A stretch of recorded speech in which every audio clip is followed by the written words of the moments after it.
আব্বাস রাদিয়াল্লাহু বর্ণনা করে ওই লাশ মরা লাশ যে কী করতে হবে এটা জানে না। এখন মারা গেছে কী করবো, ওটা তো কিছু করতে হবে নাকি। ওই লাশ নিয়ে তারা তাফসিরে আসছে, তারা বর্ণনা করেছে, মুজাহিদ বলেছে 100 বছর ওই লাশ নিয়ে কাঁধে ঘুরে বেড়াইছে।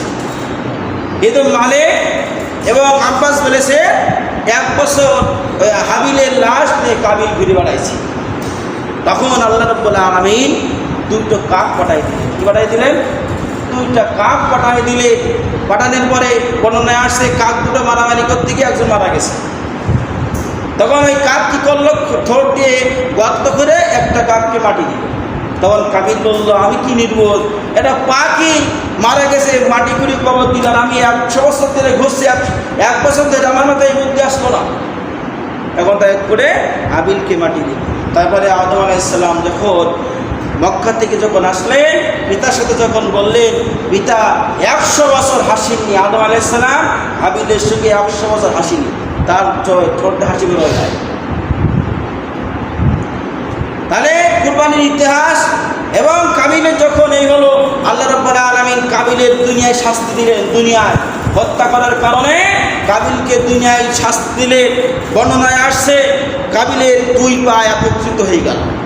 কি হয়ে গেল? কাবিলের 2 পা একত্রিত হয়ে গেল। আবার বর্ণনায় আসছে কাবিল সারাদিন আসলে 70 দিক তাকায়, 70 দিক তার শাস্তির তাকায় থাকে।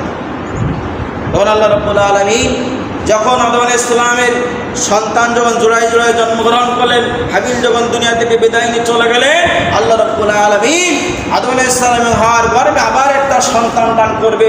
সেই সন্তানটা হলো ঈসা আলাইহিস সালাম। সুবহানাল্লাহ। ওই একজনই নবী একা জন্মগ্রহণ করেছে। ঈসা আলাইহিস সালাম কি আল্লাহ তাআলা তাকে দুনিয়াতে একা পাঠাইছেন। আল্লাহর মহাদা এরা ঈসা আলাইহিস সালাম তিনি দুনিয়াতে আসলেন এবং আল্লাহর বিধান আসলেন যে কাবিলকে তোমরা বিবাহ দিয়ে দাও। কাবিলকে যখন বিবাহ দিল, জিনদের বংশ থেকে, কাদের বংশ থেকে? জিনদের বংশ থেকে একটা নারী যে একটা মানুষের আকৃতি তার, জিনদের বংশধর, কিন্তু তার আকৃতি চেহারা হলো মানুষের মতো। তখন তার নাম হলো জামালা। তার নাম কি বলেন তো? জিনদের যে বংশের নারীর নাম হলো কি? জামালা। কি নাম? জামালা। জামালার সাথে কাবিলের বিবাহ দেওয়া হলো। কার দেওয়া হলো? জিনদের বংশের সাথে কাবিলের কি বিবাহ দেওয়া হলো।